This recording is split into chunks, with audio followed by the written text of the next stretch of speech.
Hello. Okay. So, hi everyone. Yes. Hello everyone, I hope मेरी आवाज़ जो है वो प्रॉपरली आ रही होगी। तो जैसे कि मैंने कल आप लोगों को प्रॉमिस किया था कि आज जो है वो पार्ट सेकंड जो है वो आ जाएगा, किसका? ओल्ड एज स्कीम का। और ना ही सिर्फ पार्ट सेकंड आ रहा है, इसमें जितने भी लेटेस्ट अपडेट आए हैं गवर्नमेंट के इन स्कीम्स के ऊपर, वो सारे भी मैं आप लोगों के लिए लेकर आई हूँ। इससे पहले मैं आप लोगों को ये बता दूँ कि हमारे ऑफलाइन बैचेस जो हैं वो भी शुरू हो चुके हैं फीमेल सुपरवाइजर पर दोबारा से, जिसमें क्रैश कोर्सेज वाले भी अवेलेबल हैं और फुल फाउंडेशन बैच भी अवेलेबल हैं। आप लोग इस नंबर पर कॉल कर सकते हैं और पूछ सकते हैं कि पूनम मैम का जो अपडेट था उसके accordingly, so you will get to know the information. And also Saturday से हम लोगों के ऑफलाइन टेस्ट भी स्टार्ट हो चुके हैं, जिसमें कोई भी बच्चा आकर जो है वो टेस्ट दे सकता है। आप लोगों को बस कॉल करके खुद को रजिस्टर करवाना है और बोल दीजिएगा कि स्ट्रैटेजी वीडियो देखी है पूनम मैम की, उसके अकॉर्डिंगली जो टेस्ट हो रहे हैं तो आप लोगों को वो बता देंगे। और you can message on this number as well, WhatsApp कर दीजिएगा। ठीक है, चलिए जी स्टार्ट करते हैं। कल हम लोगों ने कुछ स्कीम्स देखी थी जिसमें हम लोगों ने डेटा देखा था कि क्या है क्या नहीं, कितने एल्डरली लोग हैं, और ये भी देखा था कि मेक्सिको और रशिया की पॉपुलेशन के जितने लोग जो हैं वो होने वाले हैं।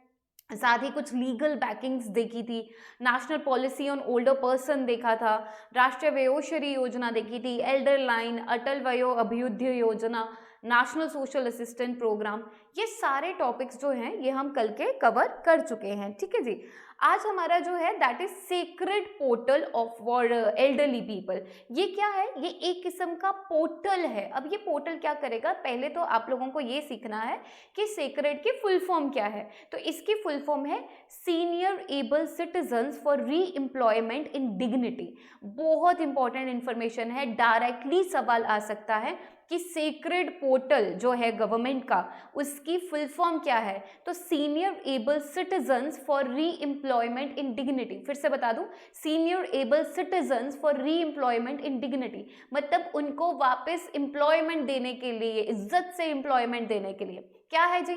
एक ऑनलाइन एम्प्लॉयमेंट है, जिसमें एक ऐसा प्लेटफॉर्म है जिसमें जो भी सीनियर सिटीजन्स हैं, अगर उनके लिए कोई भी जॉब अपॉर्चुनिटी है तो वो इजीली उसको पोर्टल के थ्रू देख सकें। अगर कोई भी सीनियर सिटीजन ऐसा है जो रिटायर्ड है या जो जॉब की तलाश में है, वो इस पोर्टल के जरिए क्या कर सकता है? जॉब के लिए अप्लाई कर सकता है। और ये पोर्टल किसने डेवलप करा है? Ministry of social justice and empowerment. Again important question, ministry से रिलेटेड क्वेश्चन आ सकते हैं। जैसे हमने सीखा कि कुछ जो पेंशन वाली स्कीम्स है मोस्टली वो फाइनेंस मिनिस्ट्री से हैं। अब ये वाली मिनिस्ट्री कौन सी है इसकी? Social justice and empowerment ministry. So दो पॉइंट जो है वो इसमें सबसे इंपॉर्टेंट अभी तक हमने सीखे। पहले तो मिनिस्ट्री कौन सी है? Ministry of social justice and empowerment. दूसरा पॉइंट हमने सीखा कि इसकी फुल फॉर्म क्या है। तो सीनियर एबल सिटीजन, देखो सीनियर एबल सिटीजन री एम्प्लॉयमेंट इन डिग्निटी, ये री एम्प्लॉयमेंट के लिए है,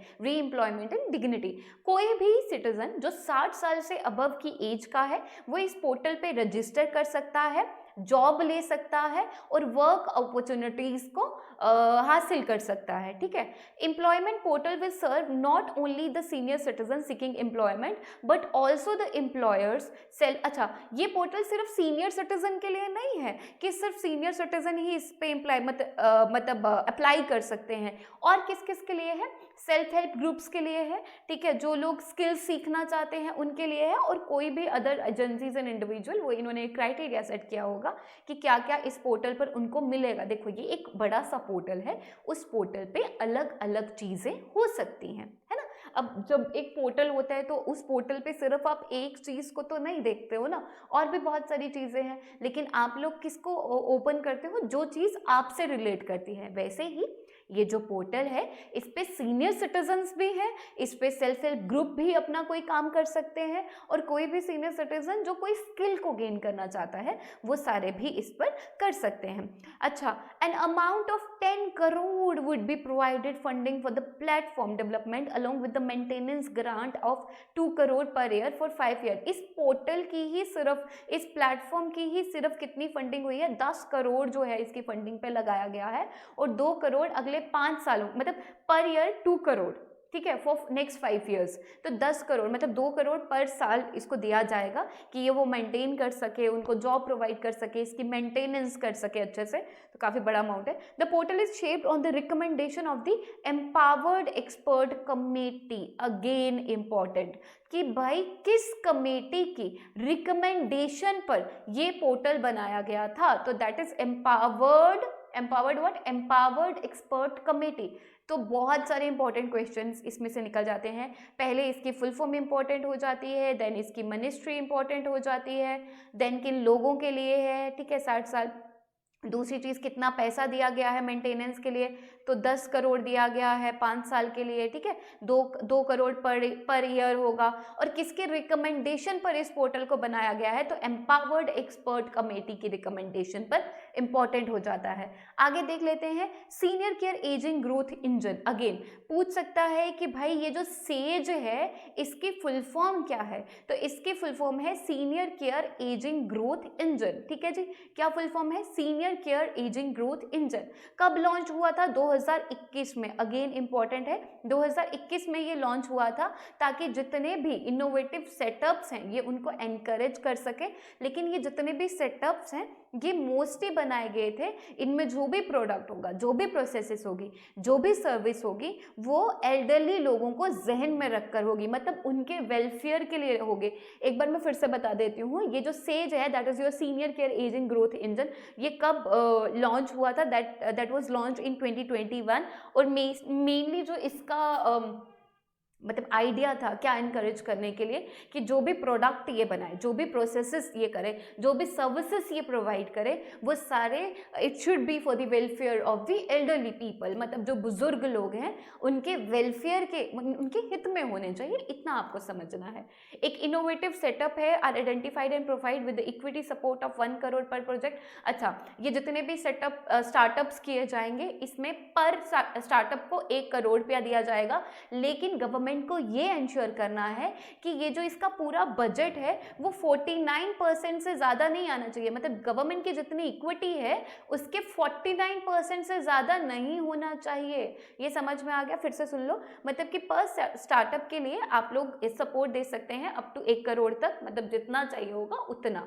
लेकिन उनको ये भी समझना है कि गवर्नमेंट की जो इक्विटी है वो स्टार्टअप्स में ही ना चली जाए और उसमें 49% तक ही वो प्रोवाइड कर सकते हैं। The Sage portal will be a one-step access to elderly care product and services by the credible startups। ठीक है, मतलब credible भी हैं ये, ठीक है। तो ये वन स्टॉप एसेस है किनके लिए, बूढ़े लोगों के लिए, उनके केयर प्रोडक्ट्स के लिए, बहुत सारी चीज़ें इसमें जो हैं वो होंगी। It has been launch to help such person who are interested in entrepreneurship in the field of providing service, मतलब कुछ ऐसे लोग जो बुजुर्गों की सेवा भी करना चाहते हैं और कोई अपना स्टार्टअप भी ओपन करना चाहते हैं, तो ऐसे लोगों को हेल्प करने के लिए क्या किया गया है, इसको बनाया गया है। अब सेज प्रोजेक्ट का एम क्या है, आइडेंटिफाई करना, इवेल्युएट करना, वेरीफाई करना, एग्रीगेट करना, प्रोडक्ट्स को डिलीवर करना, सॉल्यूशन प्रोवाइड करना, ये सारी चीज़ें, ठीक है। Startup can apply for being a part of says through a dedicated portal, इसके लिए भी एक पोर्टल बनाया गया है, सेज का ही एक डेडिकेटेड पोर्टल है। वहाँ पे जितने भी स्टार्टअप्स हैं, अगर उनको, मतलब जितने भी एंटरप्रेन्योर हैं छोटे छोटे, अगर उनको कोई भी स्टार्टअप, देखो स्टार्टअप क्या होता है, एक छोटा सा बिजनेस, ठीक है, अगर उनको कोई भी एक छोटा सा बिजनेस ओपन करना है जिसमें वो इंटरेस्टेड हैं और वो बिजनेस जो है वो बुजुर्गों के हित के लिए बनाया जाएगा, तो वो इस पोर्टल के जरिए गवर्नमेंट से मदद ले सकते हैं। गवर्नमेंट उनको 1 करोड़ तक की मदद दे सकती है, जिसमें लेकिन वो ये इंश्योर करेंगे कि वो जितने भी प्रोडक्ट्स बना रहे हैं, जितने भी सर्विस प्रोवाइड कर रहे हैं, वो सारी की सारी किसके हक में होनी चाहिए, किसके हित में होनी चाहिए, आपके बुजुर्गों के हित में होनी चाहिए। आई होप सो इतनी सी चीज़ जो है वो क्लियर हो गई हो। Startups can apply for being a Sage to okay, the startup selected under Sage will those not so important, ठीक है, travel finance ये इन सब का ध्यान रखेगी। And allocation of 25 crore has been made for the Sage project in the current financial year, ठीक है, मतलब जो 2021 और 2022 का था current financial, not this is the old data, आप एक बार 23 और 24 का चेक कर लेना प्लीज़, मेरे कहने पर एक बार चले जाना, और 24 और 25 का भी चेक कर लेना, क्योंकि जब तक एग्ज़ाम होगा तब तक 24 और 25 आ जाएगा। अच्छा, आप लोग अगर ऐप पे बात करो तो this not on app, this on YouTube, ठीक है। सो यूट्यूब पर मैं आपकी आज लाइव क्लास है 2 बजे, आप लोगों को वो अभी से वहाँ पर शो होना स्टार्ट हो जाएगी। शो हो भी गई होगी, मैंने अपलोड कर दिया है उसको, ठीक है। तो 2 बजे तक आपको लाइव क्लास है। लाइव क्लास में क्या है, एमसीक्यूज। एमसीक्यूज किसके हैं, जो पार्ट 1 वाली वीडियो है, ठीक है। पार्ट 1 वाली जितनी भी old age and disability scheme है उसके ऊपर सारे के सारे एमसीक्यूज, जितने भी एमसीक्यूज 40-50 एमसीक्यूज हैं, वो सारे एमसीक्यूज आपको 2 बजे की क्लास में अटेंड करने हैं मेरे साथ लाइव क्लास में। So now it is your responsibility कि आप मेरे साथ वो वीडियो जो है वो अटेंड करें, ठीक है। चलो जी, चलें आगे। ओके, अब कुछ प्रोग्राम्स हैं जो इनके लिए बनाए गए हैं, जैसे कि integrated programme for senior citizen, एक सेंट्रल सेक्टर स्कीम है जो ministry of social justice and empowerment ने इम्पोज करी, मतलब इम्प्लीमेंट करी है। फिर से सुन लो, integrated programmes for senior citizen एक सेंट्रल सेक्टर स्कीम है। किसने इम्प्लीमेंट करी है, ministry of social justice and empowerment. इससे पहले हम लोगों ने पढ़ी थी ये सेक्रेड पोर्टल, ये भी ministry of social justice and empowerment ने किया था। And integrated programme for senior citizen, ये भी सोशल जस्टिस एंड एम्पावरमेंट ने की थी, ठीक है। Scheme goal is to ensure that the elderly people have healthy, happy and active life, ठीक है भाई, खुश रहें, ठीक है, तंदुरुस्त रहें, एक्टिव रहें, ये सारे इनके गोल हैं। Provide grant to help run and maintain senior citizens home, ठीक है। अगर कोई भी बुजुर्ग है जो अपना घर का खर्चा नहीं चला सकता है तो इन प्रोग्राम्स के जरिए उनको इतना सा ग्रांट दिया जाएगा, इतनी हेल्प की जाएगी कि वो अपने घर का गुजारा जो है वो कर सके। इसका मेन ऑब्जेक्टिव यही है कि उनको बेसिक एम्यूनिटीज, मतलब बेसिक जो उनकी ज़रूरतें हैं, जो नेसेसिटीज़ हैं, वो प्रोवाइड की जा सके, जैसे shelter, food, medical care, entertainment opportunities, ये सारी चीज़ें प्रोवाइड की गई। इसके बाद वो कैपेसिटी बिल्डिंग प्रोग्राम्स भी बना रहे हैं, गवर्नमेंट के लिए, नॉन गवर्नमेंट ऑर्गेनाइजेशन के लिए, पंचायती राज के लिए, ठीक है। अच्छा, इसको पहले कहा जाता था integrated programme for older person, ठीक है।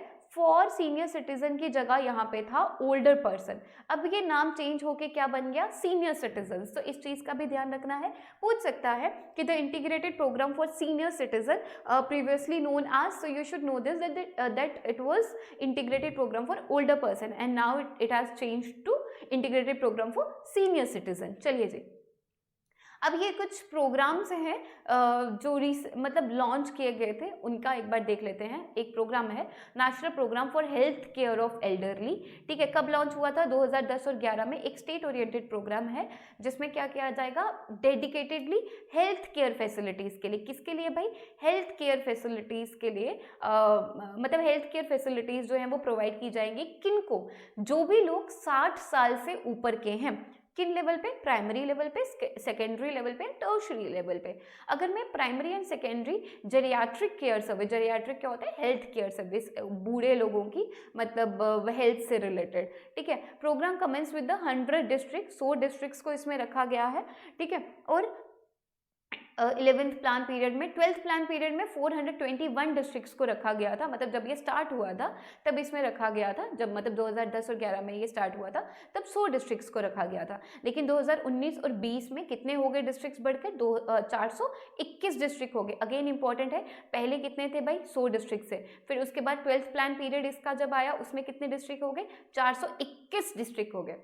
फिर से सुन लो, 2010 और 11 में, ठीक है, ये लॉन्च हुई। उस टाइम पर जो इनका 11th प्लान चल रहा था उसके अकॉर्डिंगली 100 डिस्ट्रिक्ट्स हैं। उसके बाद जो 12th प्लान आया 2019 और 20 में, ये जो डिस्ट्रिक्ट्स हैं ये कितने हो गए, 421 डिस्ट्रिक्ट हो गए, ठीक है। 114 districts were additionally sanction to provide dedicated geriatric, जैसे कि ओपीडी, मतलब इनमें से जो 114 हैं उनमें डेडिकेटेड क्या क्या चीज़ें हैं, OPD, IPD, physiotherapy, lab services. और presently 713 health care services sanction हुए हैं प्राइमरी और सेकेंडरी केयर पे। 10 bedded geriatric ward and physiotherapy laboratory service, ये इंपॉर्टेंट है। 713 वाली फिगर भी इंपॉर्टेंट है इसमें, कि आपको ये याद रखना है कि कितने प्रेजेंटली कितने हेल्थ डिस्ट्रिक्ट्स हैं, ठीक है, जिनमें ये सर्विसेज जो हैं, प्राइमरी एंड सेकेंडरी सर्विसेज जो हैं वो प्रोवाइड की जाती हैं। तो 713, ठीक है, 713 जो हैं वो सर्विसेज इनमें प्रोवाइड की जाती हैं। उसके बाद टर्शरी लेवल की अगर मैं बात करूं, एक्टिविटीज़ फॉर NPHESC, ये इसी की फुल फॉर्म है, ठीक है। रीनेम्ड एज राष्ट्रीय वरिष्ठ जन स्वास्थ्य योजना, ये इंपॉर्टेंट है, ठीक है। ये जो टर्शरी लेवल एक्टिविटी है इसको रीनेम किया गया है राष्ट्रीय वरिष्ठ जन स्वास्थ्य योजना 2016 और 17 में, ठीक है। इसमें 19 रीजनल जेरियाट्रिक सेंटर्स हैं जो मेडिकल कॉलेज, मतलब selected in medical colleges of 18 states, ठीक है। 19 रीजनल इसमें बनाने का वो किया गया है टर्शरी में, और इसमें भी इसी में प्रोवाइड होगी, जिसमें ओपीडीज होंगे, 30 बेडेड वार्ड होंगे, ठीक है। यूरोलॉजी, ऑर्थोपेडिक, ऑर्थोमेलॉजी, ये सारी चीज़ें इसमें डेवलप करी जाएंगी। आप लोगों ना एक बार इसका डेटा पढ़ लेना अच्छे से कि क्या क्या चीज़ें प्रोवाइड की जाएंगी, ठीक है। इसमें जो था, इसमें 421 डिस्ट्रिक्ट्स का प्लान था, इसमें रीजन का प्लान है पूरे के पूरे, ठीक है। और इसमें जो है हर एक चीज़ को बढ़ाया गया है। जैसे अगर आप प्राइमरी और सेकेंडरी में देखो तो वहाँ पे 10 बेड थे सिर्फ, है ना, 10 बेड्स थे जीरियाट्रिक वार्ड के, और इसमें कितने हैं 30 बेडेड वार्ड्स जो होंगे वो अवेलेबल होंगे। तो ये चीज़ भी आपको ध्यान में रखनी है। इसके बाद अब जो लास्ट है दैट इज़ ये हम कल एक बार डिस्कस कर चुके हैं, जब मैंने आपको बोला था कि एक बार देख लेना, पर आप सुन लो। पहली है Indira Gandhi national old age pension scheme, ठीक है। ये स्कीम क्या है, फाइनेंशियल असिस्टेंस प्रोवाइड करेगी वो सारे लोगों को जो बीपीएल से है, मतलब वो सारे सीनियर सिटीजन जो बीपीएल से है और जिनकी उम्र 60 साल से ज़्यादा है, ठीक है। ये अच्छा, ये जो पेंशन है ये वेरी करेगी स्टेट टू स्टेट। सवाल आ सकता है कि क्या सबके लिए सेम पेंशन होगी? नहीं, ये पेंशन वेरी करेगी स्टेट टू स्टेट। एक बार फिर से सुन लो, हम लोगों ने बहुत सारी स्कीम्स पढ़ ली, अभी जो है एक क्रक्स मैं आपको बता रही हूँ, कुछ ऐसी स्कीम्स हैं जो थोड़ी सी ज़्यादा इंपॉर्टेंट है, जैसे कि Indira Gandhi national old age pension scheme. ये क्या है, 60 साल से ऊपर के लोगों को दिया जाएगा जो बीपीएल कैटेगरी से बिलोंग करते हैं, है ना, जिनकी आय 15,000 से कम है, और ये वेरी करेगी। उसके बाद डिसेबिलिटी पेंशन स्कीम, ठीक है, ये भी इसी की तरह है, और ये भी फाइनेंशियल असिस्टेंस प्रोवाइड करेगी किसको, डिसेबल्ड इंडिविजुअल को जो बीपीएल से बिलोंग करते हैं, बिलो द पॉवर्टी लाइन, ठीक है, और ये भी वेरी करेगी बाय स्टेट। उसके बाद है नेशनल सोशल असिस्टेंस प्रोग्राम। ये क्या है, इसमें बहुत सारी स्कीम्स हैं जो बूढ़े बुजुर्गों के लिए है, विडोज़ के लिए है, डिसेबल्ड इंडिविजुअल के लिए है, ठीक है, और ये भी इन्हीं के अंदर आती है। विडो पेंशन स्कीम कल हमने 2-3 और पढ़े थे ना, ये सारी इन्हीं के अंदर आती है। उसके बाद है राष्ट्रीय वयोश्री योजना। इसमें मैंने आपको बताया था कोई भी ऐसा सीनियर सिटीजन है, ये एड और असिस्टेंट लिविंग डिवाइसेस प्रोवाइड करेगी, ठीक है। ये क्या, इसका मेन फोकस क्या होगा कि उनकी क्वालिटी ऑफ लाइफ को इम्प्रूव करे थोड़ा सा। राष्ट्रीय वयोश्री योजना का मेन एम क्या होगा कि उनकी क्वालिटी ऑफ लाइफ को इम्प्रूव करना है। एक्सेसिबल इंडियन कैंपेन, इसका क्या है, सुगम्य भारत अभियान, ठीक है। एक्सेसिबल इंडियन कैंपेन, इसका हिंदी में नाम है सुगम्य भारत अभियान। ये एक्सक्लूसिवली बूढ़े लोगों के लिए नहीं है, लेकिन उनके ऊपर भी फोकस किया गया है कि जितने भी पब्लिक स्पेसेस हैं, मतलब जो पब्लिक पार्क्स हैं, आपके बस स्टैंड हो गए, उनको इस तरह से डिज़ाइन किया जाए कि उनको जितने भी डिसेबल लोग हैं वो इजीली वहाँ पर जा सके, और ऑब्वियसली बुजुर्ग लोग भी वहाँ पर जा सके, उनको इस तरीके से डिज़ाइन किया जाएगा। अगला है national handicapped finance and development corporation. इसमें क्या है, बहुत सारी स्कीम्स हैं जो एम्पावर करेंगी जो लोग डिसेबल हैं, और जो लोग मतलब इसमें उनको सेल्फ एम्प्लॉयमेंट भी दी जाएगी, उनकी स्किल भी डेवलप किया जाएगी। तो डिसेबिलिटीज़ वाले लोगों के लिए इसमें मेनली फोकस्ड है, क्योंकि हैंडीकैप्ड लिखा है तो आपको याद रखना है कि national handicapped finance and developed corporation. अभी तक हमने जो एक्सक्लूसिवली हैंडीकैप्ड के लिए है या डिसेबल लोगों के लिए है, उनके लिए नहीं पढ़ा, तो ये वाली जो है ये एक्सक्लूसिवली डिसेबल या स्पेशली एबल्ड लोगों के लिए है, ठीक है। अगला है द राइट ऑफ पर्सन। अच्छा, ये कुछ एक्ट्स हैं जो बनाए गए थे, यहाँ पर कह सकते हैं कि लीगल बैकिंग्स हैं, लीगल बैकिंग्स हैं जो बनाई गई थी किनके लिए, जो डिसेबल लोग हैं। तो पहला बनाया गया था the right of person with disability act 2016। इसमें क्या किया गया था कि जितने भी डिसेबिलिटी के साथ लोग हैं उनको इक्वल अपॉर्चुनिटीज़ दी जा सके, उनके राइट्स की प्रोटेक्शन हो, क्या उनके राइट्स की प्रोटेक्शन हो, और उनकी फुल पार्टिसिपेशन हो, ठीक है। ये जो इसने किसको रिप्लेस किया है, पहले जो इससे पहले एक्ट था ये 1995 में था, उसको रिप्लेस करके दोबारा 2016 में आया right of person with disability act, ठीक है। जो 2016 का एक्ट है उसमें राइट इंश्योर किए जाएंगे, इक्वल अपॉर्चुनिटीज़ को इंश्योर किया जाएगा, और बहुत सारे इश्यूज जो हैं उनकी हेल्थ से रिलेटेड, उनकी एजुकेशन से रिलेटेड, वो सारी चीज़ें इसमें कवर की जाएंगी। एक बार फिर से सुन लो, right of person with disability act 2016, इससे पहले इसने रिप्लेस किया कौन से एक्ट को, equal opportunities protection of rights and full participation act 1995 को, ठीक है, उसको रिप्लेस करके 2016 में आया। इसमें क्या किया गया है, इसमें भी मेन एजेंडा वही है उनका कि इक्वल अपॉर्चुनिटीज प्रोवाइड की जाएगी, एम्प्लॉयमेंट प्रोवाइड की जाएगी, हेल्थ केयर सर्विसेज प्रोवाइड किए जाएंगे, ठीक है। दूसरा है maintenance and welfare of parents and senior citizen act 2017। इस एक्ट का मेन फोकस क्या है कि welfare of parents senior citizen, again legal provision, उनको एल्डरली लोग जो हैं उनको प्रोवाइड किया जाए, उनकी मेंटेनेंस किया जाए, ये सारी चीज़ें इसमें भी हैं, ठीक है। National trust for welfare of person with autism, cerebral palsy, ठीक है, mental retardation and multiple disability act, ये याद रख लेना कि ये एक्ट कब आया था, 1999 में आया था। इसमें ये है कि उनके लिए एक मतलब बस उनको ऐसी चीज़ें प्रोवाइड की सकें कि जिसमें उनको प्रॉपर सपोर्ट प्रोवाइड किया जा सके और उनको ऐसी चीज़ें उनके लिए ईजाद की जाएँ या ऐसी अपॉर्चुनिटीज़ ईजाद की जाएँ जिसमें वो बहुत सारी चीज़ें सीख सकें, ठीक है। अगला है integrated programme for older person. इसमें भी ऐसी स्कीम्स हैं कि उनकी क्वालिटी ऑफ लाइफ जो है वो इम्प्रूव की जा सके। इसमें मेन यही है कि उनको डे केयर सेंटर दिया जाए, उनको घर दिए जाएं, ठीक है, उनको मोबाइल मेडिकल यूनिट्स दिए जाएं जो एक जगह से दूसरी जगह, उसको हम बोलते हैं, ठीक है, जो मूव करते रहते हैं, ऐसे मेडिकल यूनिट्स दिए जाएं ताकि वो कहीं पर भी हो, उनको कोई दिक्कत ना हो आपके तक पहुँचने की। अगला है सुगम्य भारत अभियान या एक्सेसिबल इंडिया कैंपेन, हम ऑलरेडी पीछे ये पढ़ चुके हैं। तो ओल्ड एज स्कीम्स में ज़्यादा कुछ नहीं है, 2 लेक्चर्स में ये कवर हो गया है, आप एक बार देख लीजिएगा। अब मेन चीज़ ये है कि शाम को 2 बजे आज, ठीक है, आज 15 मार्च, ठीक है, आज इसका टेस्ट जो है वो होगा, तो आप इसका लाइव टेस्ट जो है वो मेरे साथ अटेंड करेंगे। मैंने ऑफलाइन बच्चों को भी बोल दिया है, वो भी ज्वाइन करेंगे। ये जितने भी मुझे मेरे ऑफलाइन बच्चे जो हैं वो सुन रहे हैं, उसमें हम क्या करेंगे, देखेंगे कि इसके ऊपर कितने सारे PYQs आए हुए हैं। PYQs नहीं होंगे इसके ऊपर, लेकिन हाँ कितने MCQs बन सकते हैं, जितने भी MCQs बन सकते हैं उनको जो है मैं कोशिश करूँगी पूरा एक साथ कवर करने की, ठीक है। तो आज के लिए इतना ही रखते हैं। थैंक यू सो मच, मिलती हूँ आपसे शाम को। To be ready. Bye bye, take care.